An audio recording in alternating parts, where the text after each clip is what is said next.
सूर्य नमस्कार। सूर्य पृथ्वी पर रहने वाले सभी जीवों के लिए ऊर्जा का स्रोत है। सूर्य नमस्कार हमारे शरीर का संपूर्ण और संतुलित विकास करता है, मन को एकाग्र और बुद्धि को कुशाग्र करने में मदद करता है। आध्यात्मिक उन्नति के लिए सूर्य नमस्कार को महत्वपूर्ण माना गया है। सूर्य नमस्कार 8 अलग अलग आसनों की मदद से 12 चरणों में क्रम से किया जाता है। सूर्योदय और सूर्यास्त के समय इसे करना ज्यादा फायदेमंद होता है।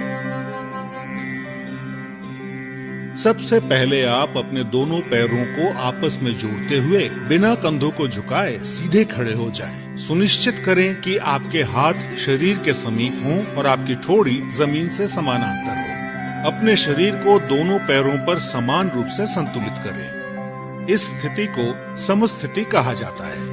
पहले चरण को करने के लिए सांस लेते हुए अपने दोनों हाथों को आपस में जोड़ें और अपनी छाती के समीप नमस्कार मुद्रा में ले आएं। इसे प्रणाम आसन कहा जाता है। अब सांस छोड़ें। दूसरे चरण में धीरे धीरे सांस अंदर लेते हुए अपने शरीर को कमर से ऊपर की ओर खींचें और अपने दोनों हाथों को अपने सर के ऊपर ले जाते हुए अपने सर और कमर को पीछे की ओर झुकाएं। अपनी टांगें सीधी रखें। इस आसन को हस्तोत्तनासन कहा जाता है। अब तीसरे चरण के लिए धीरे धीरे सांस छोड़ते हुए अपने शरीर को आगे की ओर तब तक झुकाएं जब तक आपकी दोनों हथेलियां आपके पैरों के दोनों तरफ जमीन को छू न लें। ध्यान रखें कि नीचे झुकते समय आपकी भुजाएं और सर एक ही साथ में हो। इस आसन को पादहस्तासन कहा जाता है। चौथे चरण को करने के लिए एक गहरी सांस अंदर लें और अपने दाएं पैर को पीछे की ओर ले जाएं और अपने घुटने को जमीन पर सटा कर रखें। सुनिश्चित करें कि आपका दायां पैर पंजों पर हो, आपका बायां पैर का घुटना 90 डिग्री पर हो, दोनों हथेलियां जमीन पर हों, आपके कूल्हे नीचे और ठोड़ी ऊपर की ओर हो। इस आसन को अश्व संचालन आसन कहते हैं। अब पांचवें चरण में एक गहरी सांस छोड़ते हुए अपना बायां पैर इस प्रकार पीछे ले जाएं कि वो आपके दाएं पैर की सीध में हो। सुनिश्चित करें कि आपके हाथ और कंधे सीधी रेखा में हों और साथ ही कंधे, पीठ और नितंब भी एक ही सीध में हों। इस आसन को संतुलन आसन कहा जाता है। इस स्थिति में धीरे धीरे सांस लें। छठा चरण, सांस छोड़ें।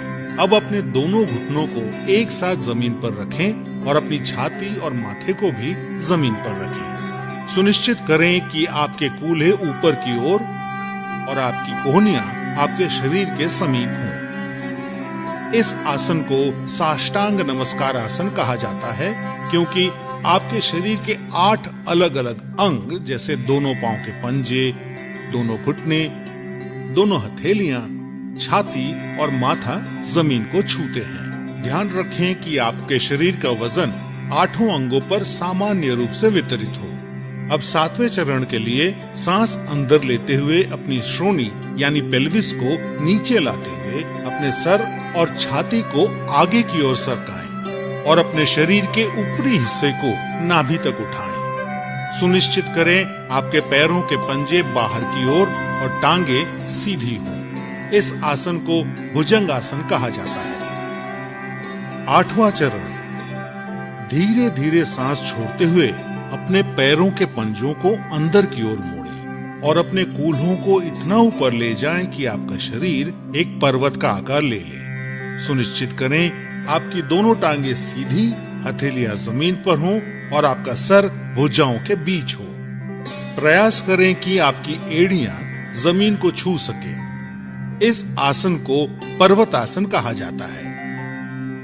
9वें चरण के लिए अपने कूल्हों को नीचे लाएं और सांस लेते हुए दाहिने पैर को आगे लाएं और अपने बाएं पैर के घुटने को जमीन पर रखते हुए पुनः अश्व संचालन आसन में आ जाएं। 10वें चरण में अपना बायां पैर भी आगे लाएं और सांस छोड़ते हुए पुनः पादहस्तासन में आ जाएं। 11वां चरण, अब धीरे धीरे सांस अंदर लेते हुए अपने शरीर को सीधा करते हुए अपने दोनों हाथों को ऊपर की ओर ले जाएं और पुनः हस्तोत्तनासन में आ जाएं। सुनिश्चित करें कि ऊपर आते समय आपकी भुजाएं और सर साथ में ऊपर आए। 12वां चरण, धीरे धीरे सांस छोड़ते हुए पुनः प्रणाम आसन में सीधे खड़े हो जाएं।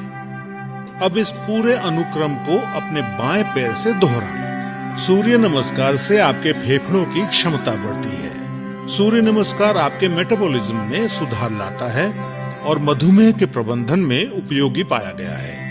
सूर्य नमस्कार अंतःस्रावी ग्रंथियों यानी एंडोक्राइन ग्लैंड्स के स्राव को नियंत्रित करता है। सूर्य नमस्कार आपको वजन को सही रखने में मदद करता है और आपके मेरुदंड और आपके कमर की मांसपेशियों को मजबूती प्रदान करता है।